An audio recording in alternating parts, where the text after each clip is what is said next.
హే! ఆగండి, ఆగండి, ఆగండి. ఈరోజు మేమందరం కలిసి ఎక్కడికి వెళ్తున్నామంటే ఫుడ్ తేవడానికి. ఫుడ్ తేవడం గూడా ఒక విశేషమా అంటే అవును. ఫ్రెండ్స్‌తో తినడం ఒకే విశేషం కదా! సో, మేమైతే ఈరోజు బయట ఫుడ్ అయితే తింటామని డిసైడ్ అయిపోయినాం. సో, అందరం వెళ్లి చికెన్ రైస్ అయితే తెచ్చుకున్నాం.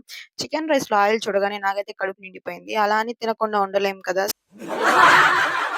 ఇంకా ఈవినింగ్ అయితే మన రొటీన్ మనకుంటది కదా! సో, అయితే కాసేపయితే పిల్లల్నందరిని బాగా చదివిపిచ్చేసిన తర్వాత కాసేపయితే బయటికి వెళ్ళాం.